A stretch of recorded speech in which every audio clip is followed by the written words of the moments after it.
நாடு முழுமையையும் மாட்டிப்பிடிக்கும் பசியரக்கன் தான் வாழும் தமிழ் நிலத்திலும் கால் பதிப்பானோ என்று அஞ்சிய வள்ளல் பிரான் மக்கள் பசிப்பினி கொண்டு சாவதை பொறுப்பாரா என்ன?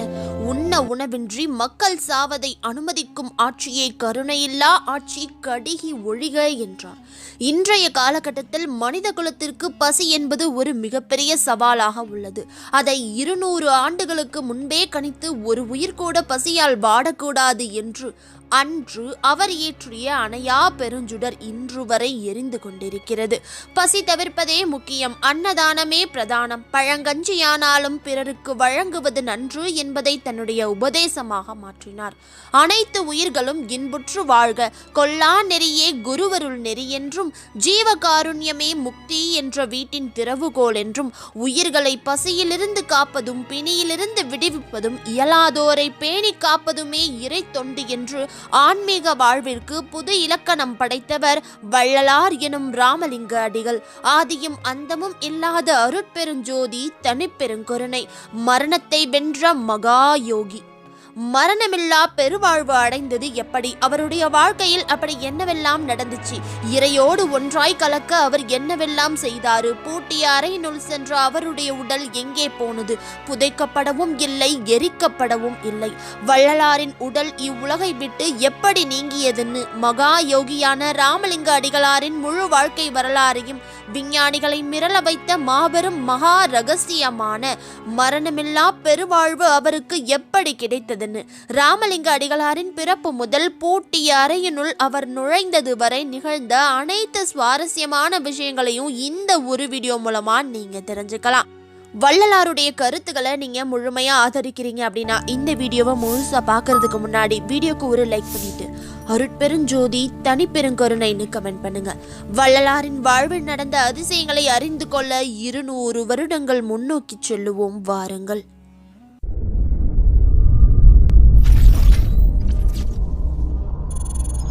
வள்ளலார் நாம் வாழ்கின்ற இந்த கலியுகத்தில் சுமார் 200 வருஷத்துக்கு முன்னாடி வாழ்ந்த மனிதர். வள்ளலார் பார்ப்பதற்கு எப்படி எளிமையா இருக்காரோ அதே போலதான் அவரோட கருத்துக்களும் ரொம்பவே எளிமையானதா இருந்திருக்கு. ஆனா அதை ஏத்துக்கிறதுக்கான மனநிலை தான் அவர் வாழ்ந்த காலத்திலும் சரி, இந்த காலத்திலும் நம்ம நிறைய பேர்கிட்ட இல்லை. இன்னைக்கெல்லாம் அவர் சொல்லிட்டு போன விஷயங்களை முழுமையா கடைபிடிக்கிறோமோ இல்லையோ, அது சரின்னு ஏத்துக்கக்கூடிய மனோபக்குவமானது கொஞ்சம் அதிகமாகியிருக்கு.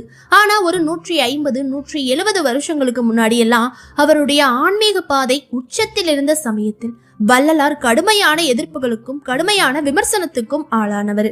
கோர்ட்டு கேஸ்ன்னு அலக்களிக்கப்பட்டவர் நம்ம வள்ளலார் சாமி. ஆனா அதையும் நம்ம தெளிவா புரிஞ்சுக்கணும். ரொம்ப காலமாக சித்த புருஷர்கள், யோகிகள், மகான்கள் எல்லாம் வாழ்ந்தது ஆதி காலம்லாம் கிடையாது. கொஞ்சம் 200 வருஷங்களுக்கு முன்னால, அதாவது நம்ம தாத்தாவோட தாத்தா வள்ளலார பார்த்திருப்பாரு. இவ்வளவு குறுகிய காலத்துக்கு முன்னாடி வாழ்ந்த அந்த மகான் தான் ஒரு பெரிய விஷயத்த நமக்கெல்லாம் கத்து கொடுத்துட்டு போயிருக்காரு. யான் பெற்ற இன்பம் இவ்வையகமும் பெறட்டும்னு நினைச்சவரு முடிவில்லா பெருவாழ்வை, ஆண்டவனை அடையக்கூடிய வழியை காட்டினாரு. மறைப்பொருளா இருந்த ஆத்ம ஞானத்தை பட்டுன்னு போட்டு உடைச்சு காட்டினாரு. நம்ம யாரு, நம்முடைய நிலை என்ன, எப்படிப்பட்டது, கடவுளுடைய நிலை என்ன, அவரை எப்படி போய் நம்ம சீக்கிரமா சேர முடியும், அழியாத தேகத்தை பெற்று நித்திய வாழ்க்கையை வாழ்வது எப்படி, இப்படி யாருமே வெளிப்படையா சொல்லாத அந்த உண்மையான முக்தி நிலையை நமக்கெல்லாம் பட்டவர்த்தனமா காட்டி கொடுத்தார். வேதங்கள், ஆகமங்கள், புராணம், சாஸ்திரம், இதிகாசம்னு எதையுமே நம்பாதீங்க. அது எதுவுமே உண்மையை உங்களுக்கு எடுத்து சொல்லல. என்னுடைய வழியில் நடங்க, உங்களுக்கு முடிவில்லாத பெருவாழ்வை காட்டுறேன்னு சொன்னாரு. சோ இவர் இப்ப சொன்ன விஷயங்களை வச்சு பார்த்தா இவர் இந்து சமயமா இருக்கட்டும், மற்ற எந்த சமயங்களா இருக்கட்டும், அவங்களுக்கு எல்லாம் எதிரான கருத்துக்களை உருவாக்கி தனக்கு பின்னால ஒரு கூட்டத்தை உருவாக்க நினைச்சாரா அப்படிங்கிற சந்தேகம் நமக்கு வரலாம். ஆனா அவரை என்ன மாதிரியான கொள்கைகளை போதிச்சாரு அப்படின்னு தெரிஞ்சுக்கிட்டோம்னா நமக்கு உண்மை என்னன்னு தெரியும். வள்ளலார் அப்படி என்ன சொன்னார்னு கேட்டா, கடவுள் ஒருவரை, அவர் அருட்பெரும் ஜோதி ஆண்டவர். உயிர்களை எல்லாம் கொல்லக்கூடாது, புலால் அதாவது மாமிசம் உண்ணக்கூடாது. எல்லா உயிர்களுமே நம்மளுடைய உறவுகள் தான். அவங்களை துன்புறுத்தி அதுல சந்தோஷப்படக்கூடாது. பசின்னு இருக்கிறவங்களுக்கு ஜாதி, மத, இன, மொழி வேறுபாடு இல்லாம எல்லாருக்கும் வயிறார உன்னால முடிஞ்ச அளவு சாப்பாடு போடணும். உருவ வழிபாடு கூடாது. உனக்குள்ளிருந்து எழுந்து வரக்கூடிய அந்த ஜோதியை நீ வழிபாடு பண்ணு. ஜாதி மதத்தின் பேரில் வெறி கொள்ளக்கூடாது. இறந்தவர்களை எல்லாம் எரிக்க கூடாது, அவங்கள சமாதி வைக்கணும். போலி சமயவாதிகளை, அர்த்தமற்ற சடங்குகளை எல்லாம் எதிர்த்து நிற்கணும். இப்படிப்பட்ட கருத்துக்களை சொன்ன வள்ளலார தான் கோர்ட்டு கேஸ்ன்னு நிறைய பேர் இழுத்தடிச்சாங்க. சைவ சமய கருத்துக்களுக்கு எதிராக பிரச்சாரம் பண்ணி மக்களை எல்லாம் திசை திருப்புறாருன்னு சொன்னாங்க. அதுக்கு காரணம் என்னன்னா, இவருடைய கருத்துக்கள் எல்லாம் முற்போக்கு கருத்துக்களா இருந்துச்சு. உருவ வழிபாடு வேண்டாம்னு சொல்லியாச்சு. பெண்களுக்கு சம உரிமை கொடுக்கணும்னு சொல்றாரு. ஜாதி மத பேதம் இருக்கவே கூடாதுன்னு சொல்றாரு. இத்தனை விஷயங்களையும் சொன்னா அந்த காலத்துல எதிர்ப்பு அவருக்கு இருந்திருக்கும்னு நம்ம தெளிவா புரிஞ்சுக்கணும். ஆண்டவனை போய் சேர்றதுக்கு ஒன்னும் செய்ய வேணாம். உன் அருகில் உள்ள உயிர்களை அன்புடன் பாரு. எல்லா உயிர்களுக்கும் எல்லா ஜீவன்களுக்கும் காருண்யத்தை காட்டு. ஜீவ காருண்யத்தை கடைபிடி. உயிர்களை வதைக்காதே. அன்னதானம் செய். நல்லது செய்யணும்னா பக்கத்துல இருக்கிறவனோட பசிய மற்றும் ஆத்துன்னு சொல்லியிருக்காரு. இது மட்டும் இல்லாம நீ கடைபிடிக்க வேண்டிய நெறி சமரச சன்மார்க்க நெறியா இருக்கணும். சமரச சன்மார்க்க நெறினா இந்த வார்த்தையே வித்தியாசமா இருக்குன்னு நினைக்க கூடாது. ஆதி சைவ நெறிய, சுத்தமான சைவ நெறிய திருமூலர் போற்றி வந்த அந்த நெறியதான் தன்னுடைய சன்மார்க்க நெறியாக, சுத்த சன்மார்க்க நெறியாக திருவருட்பா எழுதி 5818 பாடல்கள்ல இந்த சமூகத்துக்கு நம்முடைய வள்ளலார் பெருமான் கொடுத்திருக்காரு.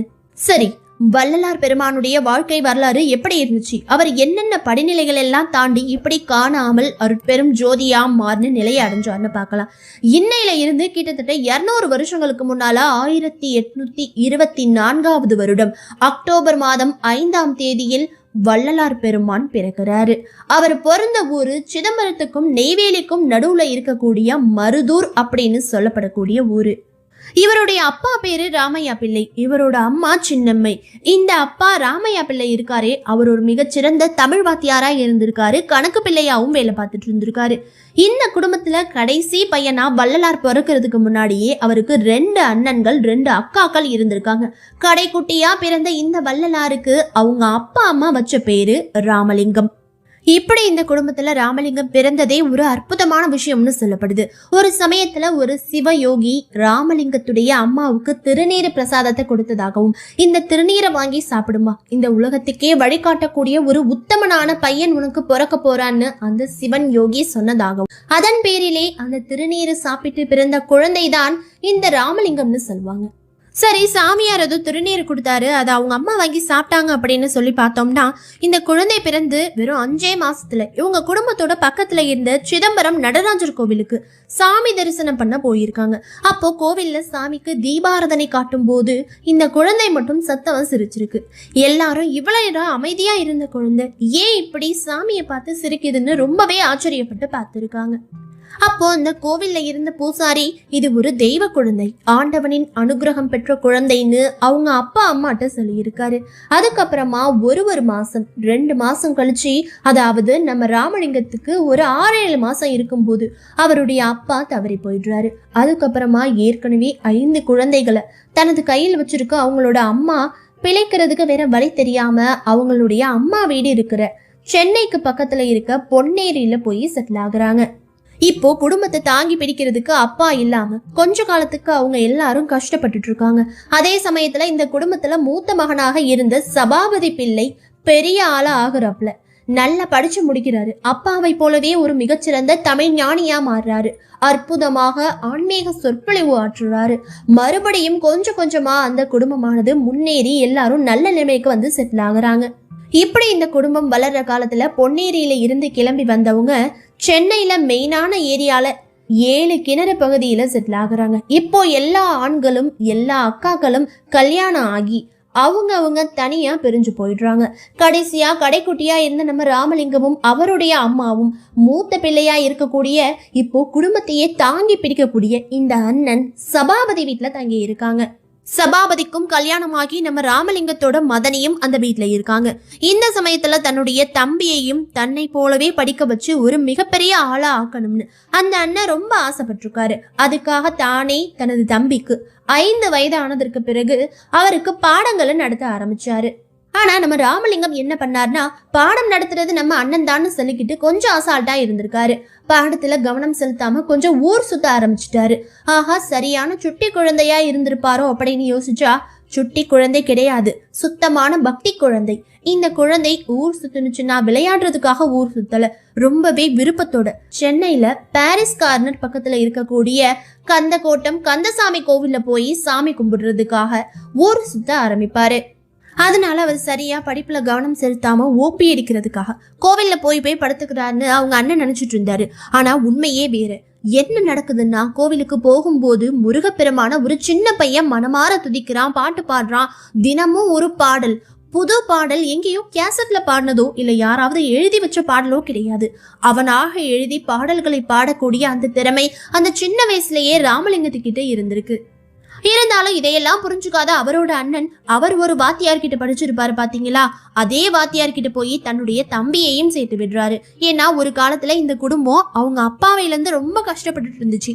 தனக்கு பாடம் சொல்லி கொடுத்த குருவோட ஆசையால கொஞ்ச காலத்திலேயே இந்த அண்ணன் மிகப்பெரிய ஆளா வளர்ந்து இன்னைக்கு அவரே பல சொற்பொழிவுகளை நடத்துற அளவுக்கு பெரிய ஆளா ஆகிட்டாரு. அதனால நம்ம தம்பியையும் திருத்தி அவனுக்கு நல்ல பாடம் சொல்லி கொடுக்கணும்னா அது நம்மளால முடியாது, நம்ம குருநாதரால தான் முடியும்னு சொல்லிட்டு தம்பியை கொண்டு போய் காஞ்சிபுரம் மகாவித்வான் சபாபதி முதலியார் அப்படிங்கிறவர்கிட்ட போய் சேர்க்கிறாரு. இந்த இடத்துல நமக்கு ஒரு சின்ன கன்ஃபியூஷன் வரும். அண்ணன் இருக்காரே அவருடைய பேரும் சபாபதி தான், இந்த குருநாதர் இருக்காரே அவருடைய பேரும் சபாபதி தான். இவர் சபாபதி பிள்ளை, அவர் சபாபதி முதலியார்.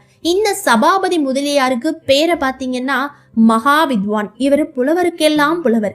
இவர் பாடம் சொல்லி கொடுத்து எத்தனையோ புலவர்களை உருவாக்கினாரு. அந்த காலத்துல எத்தனையோ நூல்களுக்கு உரை எழுதினவர், மிகப்பெரிய தமிழ் அறிஞர். அவர்கிட்ட தான் இப்போ போய் ராமலிங்கம் பாடம் படிக்க போறாரு. ஆனா அங்க போனாலும் சரியா பாடத்துல கவனம் செலுத்தாம அப்பப்போ பாடம் முடிஞ்சதும் அதுக்கு அப்புறமாவோ இல்ல கிளாஸை கட் பண்ணிட்டோ கந்தக்கோட்டத்துல முருகன் கோவில்ல போய் அங்கேயே கிடையா கிடக்கிறாருன்னு இந்த சபாபதி முதலியாருக்கு தெரிய வருது. அதனால ஒரு நாள் தங்கிட்ட பாடம் படிக்கிற இந்த ராமலிங்கத்தை மட்டும் எப்படியும் நம்மளால கட்டுப்படுத்த முடியலையேன்னு சொல்லிட்டு அவரை பின்தொடர்ந்து போய் பார்க்க ஆரம்பிக்கிறாரு. அப்படி ராமலிங்கத்துக்கு பின்னாலேயே வந்த வாத்தியாருக்கு ஒரு பாட்டு கேட்குது. கோவிலுக்குள்ள இருந்து ஒரு சின்ன பையன் பாடுறான். அவன் என்ன பாடுறான்னா, ஒருமையுடன் நினைத்து திருவடி நினைக்கின்ற உத்தமர்த்தம் உறவு வேண்டும், உள்ளொன்று வைத்து புறமொன்று பேசுவார் உறவு களவாமை வேண்டும் அப்படிங்கிற பாட்டு பாடுறாரு. இத பாடுறது யாரு சின்ன பையன்னு பார்த்தா நம்ம ராமலிங்கம் தான். தாங்கிட்ட பாடம் படிக்க வந்து ஒழுங்கா படிப்புல கவனம் செலுத்தாம ஊர் சுத்திட்டு இருக்க ராமலிங்கத்தால இப்படி ஒரு பாட்டு பாட முடியுமா அப்படிங்கிறது இந்த ஆசிரியர் யோசிக்கிறாரு. அதனால இவன் ஒரு தெய்வ குழந்தை, இவனுக்கு பாடம் சொல்லி கொடுக்கிற அருகதை எனக்கு கிடையாது. அவங்க அண்ணனை கூப்பிட்டு சொல்லி ராமலிங்கத்தை கையோட அனுப்பி வச்சிடுறாரு. அதனால ராமலிங்கத்துக்கு மேல அவங்க அண்ணனுக்கு இன்னும் தான் கோபம் வருது. ஏன்னா எவ்வளவோ கஷ்டப்பட்ட இந்த மகா வித்வான் கிட்ட இவனை மாணவனாக்கி விட்டோமே, அங்கேயும் இவன் தங்கி படிக்க மாட்டானே, எப்படிதான் இவன் வாழ்க்கையில முன்னேற போறான், இப்படியே படிக்காம சுத்திட்டு இருந்தா இவனோட எதிர்காலம் என்ன ஆகும்னு அவனோட அண்ணன் ரொம்பவே கவலைப்படுறாரு. ஆனாலும் ராமலிங்கத்துக்கு படிப்புல நாட்டம் போக மாட்டேங்குது. அந்த சின்ன வயசுலயே படிக்க மாட்டேன்னு அடம் பிடிக்கிறாரு. அதனால இனிமேல் ராமலிங்கம் படிக்கிறதுக்கு பள்ளிக்கூடத்திற்கு போறேன்னு சொல்ற வரைக்கும் அவனை வீட்டுக்குள்ள சேர்த்துக்க கூடாது, அவருக்கு சாப்பாடும் போடக்கூடாதுன்னு ரொம்ப கண்டிப்போட அந்த அண்ணன் சொல்லிடுறாரு. ஆனாலும் ராமலிங்கத்தோட மதனி இன்னும் சின்ன வயசுல இருந்தே அவரை அன்போட வளர்த்து வந்த அந்த மதனிக்கு தன்னோட கொழுந்தன் சின்ன பையன் சாப்பிடாம இருக்கிறத நினைச்சு ரொம்ப மனசு வருத்தத்தோட இருந்திருக்காங்க.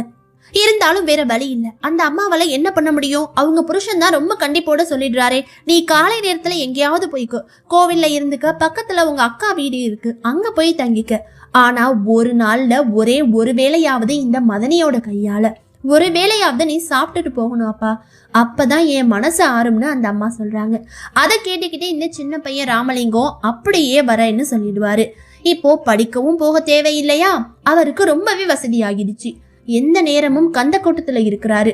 ஒரு நாளைக்கு ஒரு வேளை சாப்பாட்டை போய் அவங்க அக்கா வீட்டுல சாப்பிடுறது, இன்னொரு வேளை சாப்பாட்டை வந்து இந்த மதனி கையால சாப்பிடுறது, இப்படியே கொஞ்ச காலம் ஓடிட்டு இருக்கும் போது வல்லாருடைய இறந்து போன அப்பாவுக்கு திதி கொடுக்கக்கூடிய ஒரு முக்கியமான நாள் வருது. அவருக்கு சாமி கும்பிடக்கூடிய ஒரு நாள் வருது. அந்த குறிப்பிட்ட நாள்ல வீட்டுல இருக்க எல்லா சொந்தக்காரவங்களும் வந்து அவங்க அப்பாவுக்கு படையல் போட்டு சாப்பாடு போடுறாங்க. அப்போ ராமலிங்கம் மட்டும் அண்ணனுக்கு பயந்து வீட்டுக்குள்ள வர முடியாம எங்கெங்கேயோ சுத்திக்கிட்டு கடைசியா ஆறி போன சாப்பாட்டை வந்து ஆசையா சாப்பிட்டுட்டு இருந்திருக்காரு. அதை பார்த்து அவங்க மதனி ரொம்ப கதறி அழுது, எப்பா இந்த வீட்டுக்கே கடைக்குட்டி சின்ன பையன் நீதான், நீ இப்படி ஆறி போன சாப்பாட்டை ஆவலோட சாப்பிட்றத என்ன பார்க்க வச்சுட்டியே, உங்க அண்ணன் சொல்றத நீ கேட்க கூடாதா, நீ கொஞ்சம் படிக்க கூடாதா அப்படின்னு கெஞ்சி கேட்டதால அந்த மதனியோட பேச்சுக்கு காது கொடுத்து நம்ம ராமலிங்கம் மறுபடியும் படிக்கிறேன்னு ஒத்துக்கிறாரு.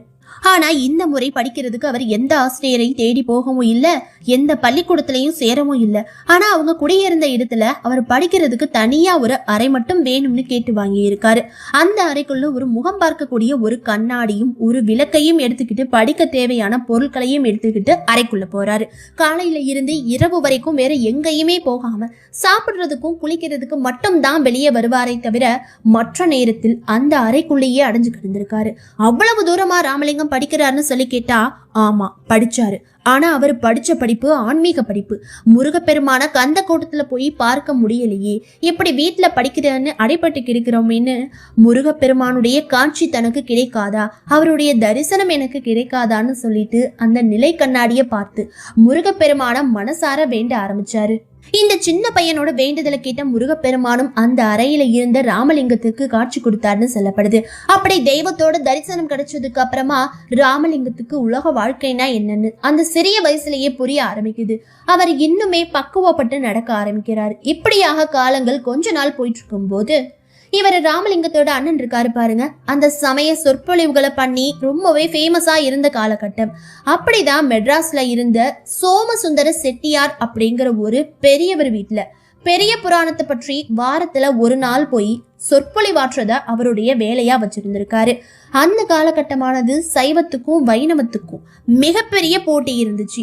அதனால இந்த மாதிரி பணம் படைத்தவர்கள் கொஞ்சம் பணக்காரவங்க எல்லாம் என்ன செய்வாங்கன்னா, அவங்களுக்கு தெரிஞ்சவங்க அவங்க வீட்டு பக்கத்துல இருக்கவங்கன்னு நிறைய பேரை கூப்பிட்டு வச்சு அவங்களுக்கு பெரிய புராணம் திருவாசகம் இது மாதிரி தெய்வத்தின் பெயரால் எழுதப்பட்ட சில நூல்களை எல்லாம் படிச்சு சொல்வதற்கு இந்த மாதிரியான தமிழ் அறிஞர்களை வரவழைச்சு இப்படி பிரசங்கம் பண்ண வைப்பாங்க. அந்த காலத்துல பக்தி பெருகிறதுக்கு இது ஒரு வழியா பார்க்கப்பட்டாலும் இது ஒரு முக்கியமான அந்தஸ்தாகவும் நிறைய பணக்காரவங்க நினைச்சு செஞ்சுட்டு இருந்திருக்காங்க. அப்படி வாரம் நடத்திட்டு வந்த ஒரு சொற்பொழிவுக்கு இந்த ராமலிங்கத்தோட அண்ணனால போய் சேர முடியாத ஒரு நிலைமை வருது. அந்த குறிப்பிட்ட நாள்ல அவருக்கு உடம்பு முடியாம போயிடுது. அதனால பிரசங்கம் தடைப்பட்டு போயிடக்கூடாது, வாரம் தொடர்ச்சியா நடந்துட்டு வருதுன்னு சொல்லிட்டு தன்னோட தம்பியை கூப்பிட்டு, இன்னைக்கு நீ போய் சும்மா பேருக்கு 2 பாட்டை மட்டும் படிச்சுட்டு வந்துடுப்பா, மற்றபடி அடுத்த வாரத்துல இருந்து அண்ணன் தெளிவா கண்டினியூ பண்றாருன்னு அவங்க கிட்ட சொல்லிட்டு வந்துடுன்னு சொல்றாரு. இப்படி அண்ணன் சொன்னதை கேட்டு 9 வயதா இருந்த ராமலிங்கம், அதாவது 4வது படிக்கக்கூடிய பையன், அந்த சின்ன பையன் கிளம்பி அந்த செட்டியார் வீட்டுக்கு போறாரு. இவருக்கு மாலை மரியாதையெல்லாம் பண்ணி இவரை பிரசங்கம் பண்ண வைக்கிறாங்க. இவர் பண்ண ஆரம்பிச்சாரு பாருங்க பிரசங்கம். அதை கேட்டு அந்த கூட்டையெல்லாம் வாயடிச்சு போய் நின்றுருக்கு. அதுக்கப்புறம் வாரம் அந்த அண்ணன் பிரசங்கம் பண்ண வர வேண்டாம், இந்த ராமலிங்கம் தான் வரணும்னு அந்த கூட்டத்தில் இருக்க எல்லாருமே ஆசைப்பட ஆரம்பிச்சுட்டாங்க. இதையெல்லாம் கேள்விப்பட்ட ராமலிங்கத்தோட அண்ணனுக்கு ஒண்ணுமே புரியல. இவன் சரியா ஸ்கூலுக்கு கூட போகல, சரியா படிக்கல, இவனுக்கு எந்த பேதமும் புராணமும் சரியா தெரியாது. அப்படி இருக்கும்போது எப்படி இவனால இந்த அளவுக்கு மக்கள் எல்லாம் மயக்கக்கூடிய ஒரு பிரசங்கம் கொடுக்க முடியும்னு இவர் ஒரு நாள் ஒளிஞ்சு நின்று பாக்குறாரு. அந்த சமயத்துல தன்னுடைய தம்பி பேசக்கூடிய அந்த பேச்சையெல்லாம் பார்த்து அவர் தெய்வ குழந்தைதான் அப்படிங்கிற ஒரு நம்பிக்கை முதல்ல அந்த அண்ணனுக்கு வந்து சேருது. அதுக்கப்புறமா அவருக்கு பிடிச்ச மாதிரி சாமி கும்பிடுறதையும் அவருக்கு பிடிச்ச மாதிரியான வழிபாடுகள் மேற்கொள்றதையும் அந்த அண்ணன் எந்த விதத்திலையும் தடை பண்ணல. அவருடைய வழியிலேயே அவரை விடுறாரு. அதுக்கப்புறமா ராமலிங்கம் இன்னும் வளர ஆரம்பிக்கிறாரு. இங்க கந்தக்கோட்டம் கோவில் மட்டும் இல்லாம திருவொற்றியூர்ல இருக்கக்கூடிய வடிவுடை அம்மன் கோவில்லையும் அடிக்கடி போய் சாமி தரிசனம் பண்ணிட்டு வரக்கூடிய ஒரு பழக்கத்தை நம்ம ராமலிங்கம் வச்சுட்டு இருந்தாரு. அப்படி ஒரு சமயத்துல திருவொற்றியூர் போயிட்டு நடந்தே திரும்ப வீட்டுக்கு வர்றதுக்கு ரொம்ப லேட் ஆகி போயிடுது. அதனால நடுராத்திரி ஆகிட்டு வீட்டுல எல்லாரும் தூங்கிட்டாங்களே சொல்லிட்டு இவர் திண்ணையிலேயே படுத்து தூங்க ஆரம்பிச்சுட்டாரு. ஆனா ரொம்ப தூரம் நடந்து வந்ததால அவருக்கு சரியான கால் வலியும் வயிற்று பசியும் ஏற்பட்டிருக்கு. இப்படி இவர் தூங்கிட்டு இருக்கும் போது அவர் மதனி ஒரு தட்டுல சாப்பாடு போட்டுட்டு வந்து அவர் வயிற்று பசியை ஆற்றி சாப்பாடு கொடுத்துட்டு போறாங்க. அதுக்கப்புறம் மறுபடியும் அந்த திண்ணையில படுத்து ராமலிங்கம் தூங்க ஆரம்பிச்சுடுறாரு. இன்னும் கொஞ்ச நேரம் கழிச்சு மறுபடியும் மதனி வீட்டு கதவை திறந்துட்டு தட்டுல சாப்பாடு போட்டு வந்து ராமலிங்கத்தை எழுப்புறாங்க. அதை பார்த்த ராமலிங்கம், மதனி இப்பதானே எனக்கு நீங்க சாப்பாடு கொடுத்துட்டு போனீங்க, மறுபடியும் என்ன சாப்பாடு எடுத்துட்டு வந்திருக்கீங்கன்னு கேட்டிருக்காரு. அதுக்கப்புறம் தான் அந்த அம்மா சொல்றாங்க, எப்பா தம்பி, நான் இப்பதான் வீட்டு கதவை திறந்துட்டு வெளியில வரேன், இதுக்கு முன்னால நான் உனக்கு எந்த சாப்பாடும் கொடுக்கலைன்னு சொல்லும் போது, இல்லைங்க மதனி, கொஞ்ச நேரத்துக்கு முன்னால நீங்க கொடுத்த சாப்பாடை சாப்பிட்டுட்டு கையை கழுவுன்னு அந்த ஈரம் கூட காயல பாருங்கன்னு அவங்களையும் கூட்டிட்டு போய் காட்டுறாரு. இதை பார்த்த அந்த மதனிக்கு ஆச்சரியம் தாங்க முடியல. இவ்வளவு நாளா நம்ம அன்போடு வளர்த்து வந்த கொழுந்தனுடைய அந்த பக்தியோட காரணமாதான் அந்த வடிவுடைய அம்பிகையே தன்னை போல் ஒரு உருவம் எடுத்து வந்து அவனுக்கு சாப்பாடு கொடுத்துருக்காங்களேன்னு அந்த அம்மாவே ரொம்ப சந்தோஷப்படுறாங்க. அதனால இவ்வளவு நாளா இவர் மேல காட்டின அன்பை விட இன்னும் எக்கச்சக்கமான அன்பை அந்த அம்மா பொழிய ஆரம்பிச்சாங்க. இதை போல வள்ளலாருடைய வாழ்க்கையில் எக்கச்சக்கமான அற்புதங்கள் நடந்திருக்கு. அவருடைய வாழ்க்கையில் நடந்த அற்புதங்களை பத்தி பேசுறதுக்கே தனியா ஒரு நாள் வேணும். இந்த இடைப்பட்ட காலத்துல நிறைய கோவிலுக்கு போறதுமா, அங்க பாட்டு பாடுறதுமா, யாரெல்லாம் பிரசங்கம் பண்ண கூப்பிடுறாங்களோ அங்க எல்லாம் ஆன்மீக சொற்பொழிவு நடத்துறதுமா இவருடைய வாழ்க்கை நகர்ந்து போயிட்டே இருந்திருக்கு. ஆனா வீட்டுல இருக்க எல்லாருக்கும் ஒரு கவலை வந்துடுச்சு. இப்படியே எந்நேரமும் சதா சர்வ காலமும் சாமி சாமின்னு சுத்தினா அதுவும் இல்லாம பணம் சம்பாதிப்பதிலையும் அவனுடைய நாட்டம் போக மாட்டேங்குது. இந்த குடும்ப வாழ்க்கைக்குள்ள வரணும்னு அவன் ஆசைப்பட மாட்டான்னு சொல்லி அவரை கட்டாயப்படுத்தி நிறைய புத்திமதிகளை சொல்லி அவருடைய 27வது வயதில் தனகோடின்னு சொல்லக்கூடிய அவருடைய சொந்த அக்கா மகளை அவருக்கு கல்யாணம் பண்ணி கொடுத்துடுறாங்க. என்னதான் குடும்பத்தாரோட பேச்சு கேட்டு வேற வழி இல்லாம நம்ம வள்ளலார் கல்யாணம் பண்ணிக்கிட்டாலும் அவர் தன்னுடைய மனைவியுடன் சேர்ந்து இல்லற வாழ்க்கையில் ஈடுபடாம எந்நேரமும் இறை சிந்தனையாவே இருந்தார்னு சொல்லப்படுது. இப்படியாக சில காலம் உருண்டோடுது. அவருடைய 35வது வயதில் இந்த இல்லறத்தை துறந்து துறவி மாதிரி வீட்டை விட்டு வெளியேற ஆரம்பிக்கிறாரு. சின்ன வயசுல இருந்து இந்த 35 வயது வரைக்குமே அவரு சென்னையில தான் வாழ்ந்து வந்திருக்காரு. ஆனா தன்னுடைய ஆன்மீக பாதையில கவனம் செலுத்துவதற்கு அவருடைய சொந்த ஊரான சிதம்பரம் பக்கத்துல மருதூர் பக்கமா கிளம்பி போறாரு. அப்படி இவர் போகும்போது இவருடைய அருமை பெருமைகளை எல்லாம் தெரிஞ்சிருந்த கருங்குழிங்கிற ஊர்ல இருந்த ரெட்டியார் தன்னோட வீட்டுல கொண்டு போய் வள்ளலார தங்க வச்சு அவருக்கு சேவகம் பண்ணி வராரு. அந்த வீட்டுல தான் 1858 இருந்து 1867 வரைக்கும் கிட்டத்தட்ட 9 வருடங்கள் வள்ளலார் தங்கி இருந்து அவருடைய திருவருட்பாக்களை எல்லாம் எழுதினாரு. அப்படி கருங்குழியில அவர் தங்கியிருந்த வீட்லயும் ஒரு மிகப்பெரிய அற்புதம் நடந்துச்சு. வள்ளலாருடைய வாழ்க்கையில் மிக முக்கியமா சொல்லப்படுற ஒரு அற்புதம் இது. ஒரு சமயத்தில் வள்ளலார வீட்டுக்கு கூப்பிட்டு வந்து அவருக்கு தனி அறை கொடுத்து இப்படி திருவருட்பாக்களை எல்லாம் எழுதுறதுக்கு உதவி செஞ்சுட்டு இருந்த அந்த ரெட்டியார் ஒரு வேலையா தன்னோட மனைவியை அழைச்சிக்கிட்டு பக்கத்து ஊருக்கு போயிடுறாரு. அந்த காலத்துல எல்லாம் கரண்ட் கிடையாது, லைட்டு கிடையாது. நைட்டு முழுவதும் திருவருட்பாக்களை எழுதிக்கிட்டே இருந்திருக்காரு வள்ளலார். அவருக்கு வெளிச்சம் வேணுமே அப்படிங்கிறதுக்காக ஒரு சின்ன விளக்கு வச்சு அதுல ஊத்துறதுக்காக பக்கத்துல எந்த நேரமும் எண்ணெய வச்சிருப்பாங்க அந்த வீட்டுக்காரம்மா. அப்படி அந்த அம்மா ஊருக்கு கிளம்பி போறதுக்கு முன்னால ஒரு மண் களையத்துல எண்ணெய் ஊத்தி வைக்கிறதுக்கு பதிலா தண்ணிய ஊத்தி வச்சுட்டு போயிருக்காங்க. அதாவது அன்னைக்கு அந்த அம்மா எண்ணெயை எடுத்து வைக்கிறது மறந்துட்டு போயிருக்காங்க. வேற ஒரு விஷயமா புதுசா வாங்கின மண் கலையம் நல்லா பழகட்டும்னு சொல்லிட்டு பக்கத்துல தண்ணி ஊத்தி வச்சுட்டு போயிருக்காங்க. ஆனா வள்ளலார் இரவு முழுவதும் தீபம் எரிப்பாரு, அதுல திருவருட்பா எழுதுவாரு. அந்த சமயத்துல பக்கத்துல இருந்த தண்ணி ஊத்தி வைக்கப்பட்டிருந்த அந்த மண் கலையத்துல இருந்து தன்னோட விளக்குல வள்ளலார் ஊத்துறாரு. ஆனா அங்கேயும் ஒரு மிகப்பெரிய ஆச்சரியம். அந்த தண்ணிக்கும் வள்ளலாருடைய தீபம் பதில் சொல்லி சுடர் வெட்டி எரிஞ்சிருக்கு. அடுத்த நாள் காலையில அந்த வீட்டுக்காரம்மா பார்க்கும்போது, ஐயையோ எண்ணெய் ஊத்தி வைக்கிறதுக்கு மறந்துட்டு போயிட்டேனே, என்ன மன்னிச்சிடுங்க சாமின்னு சொல்லும் போது, எண்ணெய் ஊத்தி வைக்க நீங்க மறந்துட்டு போயிட்டீங்களா? ஆனா இரவு முழுவதும் தீபம் எரிஞ்சிட்டே இருந்துச்சே, அது என்ன அதிசயம்னு பாக்குறாங்க. இந்த தண்ணியிலேயே தீபம் சுடர் விட்டு எரிஞ்சுது அப்படிங்கிற அந்த அற்புதத்தை புரிஞ்சுக்கிட்டு எல்லாரும் அருட்பெரும் ஜோதி ஆண்டவருக்கு நன்றி சொன்னாங்கன்னு சொல்லப்படுது. இப்படி கருங்குழியில தங்கிட்டு இருக்கும் போது 1865வது வருஷத்துல சமரச வேத சன்மார்க்க சங்கம்னு ஒரு அமைப்பை வள்ளலார் தோற்றுவிக்கிறாரு. இந்த சங்கத்து வழியா உருவ வழிபாடு எல்லாம் மக்கள் விட்டுட்டு எல்லாருமே அருட்பெரும் ஜோதி ஆண்டவருக்கு பின்னால வரணும்னு நம்ம வள்ளலார் நினைக்கிறாரு. ஆனா அவர் எதிர்பார்த்த அளவுக்கு அதிகமான பக்த கோடிகள் அவர் பின்னால சேர முடியல. சில உண்மையான பக்தர்கள் மட்டுமே இருந்தாங்க. அதுக்கப்புறமா 2 வருஷம் கழிச்சு 1867வது வருஷத்துல சத்திய தர்மசாலையை உருவாக்குறாரு. இந்த தர்மசாலையோட நோக்கம் என்னன்னா, எந்த உயிர்களும் பசித்து இருக்கக்கூடாது. இந்த தர்மசாலைக்கு வரவங்களுக்கு 3 வேளையும் கண்டிப்பா பசியாற்ற விடப்படும். மே மாதம் 23ஆம் தேதி 1867 அன்று நம்ம வள்ளலார் ஏற்றி வைத்த அடுப்பானது இன்று வரைக்கும் அந்த தர்மசாலையில எரிஞ்சுக்கிட்டே இருக்கு. பசின்னு சொல்லி வரவங்க எல்லாரோட பசியையும் ஆற்றிக்கிட்டே தான் இருக்கு. இந்த அடுப்புடைய நீளமானது 21 அடி நீளம்னு சொல்றாங்க. 2.5 அடி அகலம், 2.5 அடி ஆழம் கூடிய இந்த அடுப்பு 184 வருஷங்களை தாண்டி இன்னைக்கு வரைக்கும் அழகா எரிஞ்சுக்கிட்டு இருக்கு. அதுக்கப்புறமா ஒரு 4 வருஷம் கழிச்சு 1871 வருஷத்துல வடலூர்ல சத்திய தர்மசாலை இருக்கக்கூடிய அந்த இடத்துக்கு பக்கத்திலேயே ஒளி திருக்கோவில்னு ஒரு கோவிலை கட்ட ஆரம்பிக்கிறாரு. இந்த கோவிலானது ரொம்ப வித்தியாசமானது. கோபுரம் எல்லாம் வச்சு கட்ட முடியாது, ஒரு அமைப்புல இருக்காது. இன்னும் சொல்லப்போனா எண்கோண வடிவத்தில் உருண்டை கூரைய வச்சு எல்லா ஜாதி சமயத்தை சேர்ந்த மக்களும் வந்து வழிபடுறதுக்கு எந்த தடங்களும் இல்லாம அந்த கோவில் அமைக்கப்பட்டுச்சு. இந்த கோவிலையும் தர்மசாலையும் அமைக்கிறதுக்காக மட்டும் அந்த பகுதியை சேர்ந்த மக்கள் 80 காணி நிலத்தை, அதாவது கிட்டத்தட்ட 100 ஏக்கருக்கு மேற்பட்ட நிலத்தை வள்ளலாருடைய அந்த சங்கத்துக்கு அன்பளிப்பா கொடுத்திருக்காங்கன்னு சொல்லப்படுது. இன்னைக்கு வரைக்கும் அந்த கோவிலுக்கு யாரெல்லாம் நிலம் கொடுத்தாங்க அப்படிங்கிற பத்திரமானது மக்களுடைய பார்வைக்கு வைக்கப்பட்டு அவங்களுடைய புகழானது பறைசாற்றப்படுகிறது. இப்படி ஒளித்திரு கோவில் கட்டி முடிச்சதுக்கு அப்புறமா 1872 வருஷத்துல முதல் முறையா தைப்பூச நாள்ல 7 திரைகள் விலக்கி ஜோதி தரிசனம் காட்டக்கூடிய அந்த முக்கியமான நிகழ்வு நடத்தப்படுது. அது என்ன 7 திரைகள்னு சொல்லி கேட்டா, மனிதனுடைய இந்த ஆன்மாவுக்கு உண்மை என்ன, கடவுளை சேர்வதற்கான வழி என்ன அப்படின்னு தடுக்கக்கூடிய 7 மாயத்திரைகள் இருக்கு அப்படின்னு வள்ளலார் சொன்னாரு. அந்த 7 மாயத்திரைகளையும் தாண்டி ஆன்மா அருட்பெரும் ஜோதி ஆண்டவரை போய் சேர்வதற்கு ஒரு தத்வர்த்தமாக காட்டக்கூடிய 7 திரைகள் இந்த ஒளி திருக்கோவில்ல பக்தர்களுக்கு விளக்கி அருட்பெரும் ஜோதியா காட்டுவாங்க.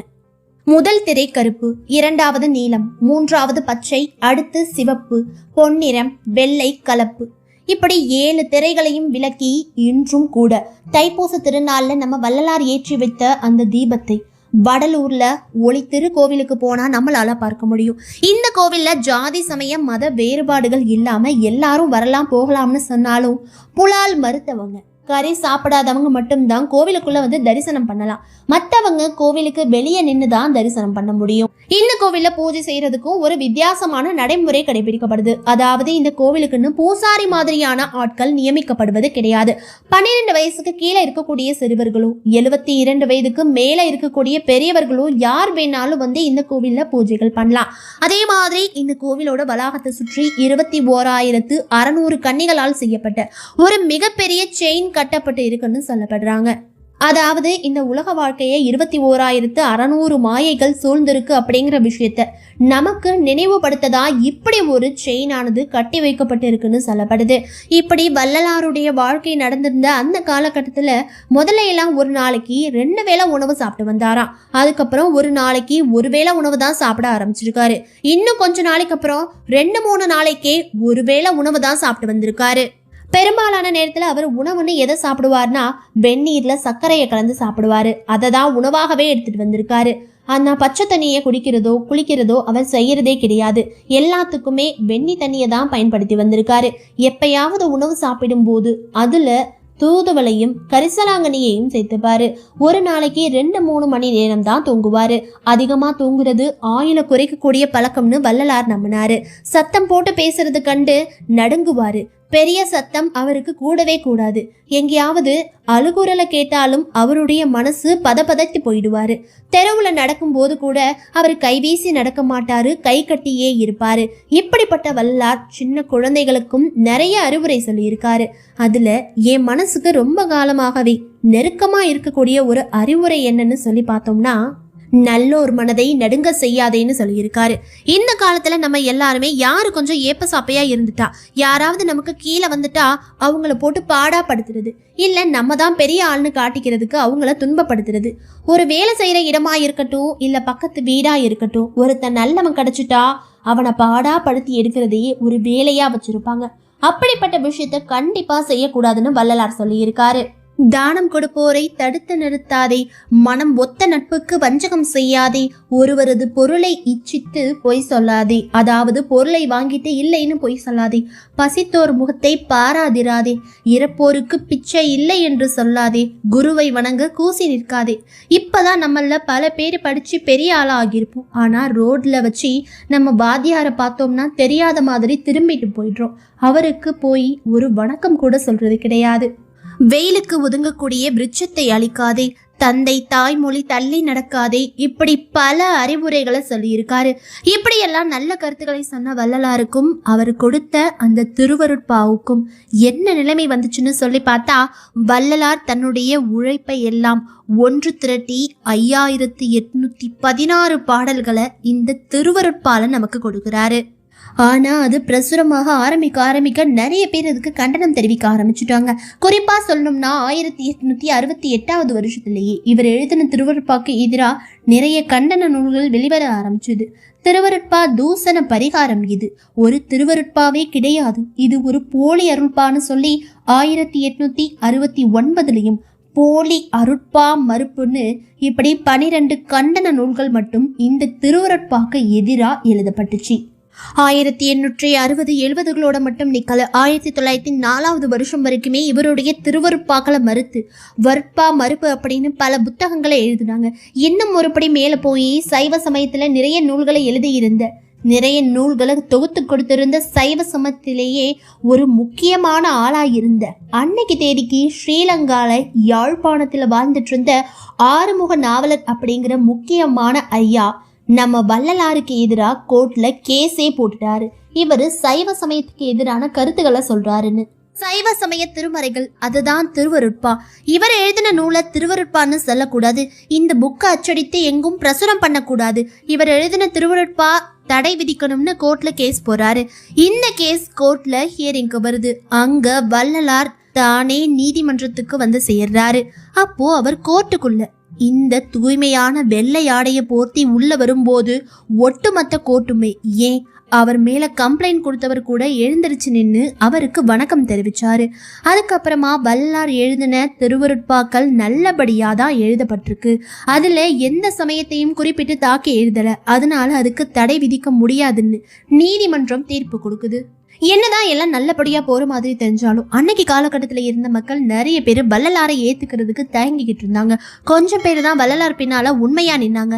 நிறைய படிச்சவங்களா தங்களை காட்டிக்கிட்டவங்க, பணக்காரவங்களா இருந்தவங்க எல்லாம் வள்ளலார் இப்படி ஒரு தர்மசாலையை நிறுவி அவர் நிறைய ஏழைப்பாளைகளுக்கு பசிய போக்கக்கூடிய, உணவளிக்கக்கூடிய அந்த செயலை பார்த்து நிறைய பேர் நிறைய மாதிரியான விமர்சனத்தை கொடுத்துட்டு இருந்தாங்க.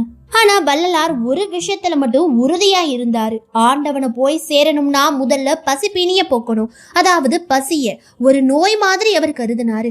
ஒருவன் பசியோடு இருக்கும்போது அவன் எப்படி ஆண்டவனை பத்தி சிந்திப்பான்? ஒருவன் பசியோடு இருந்தானா அந்த பசியை எப்படி போக்கிக்கிறது அப்படின்னு சொல்லி யோசிப்பான். ஒருவேளை அவனுக்கு நல்ல வழியில அந்த பசியை போக்க முடியலன்னா அவனுடைய மனமானது தடுமாறும், கெட்ட விஷயங்களில் ஈடுபடுவான், நிறைய துன்பங்களை அடுத்தவனுக்கு கொடுப்பான்.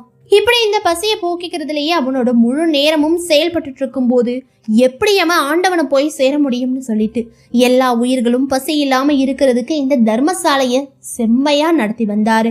இந்த காலகட்டத்துல அவர் நிகழ்த்தின இன்னும் 2 அற்புதங்களை சொல்லணும்.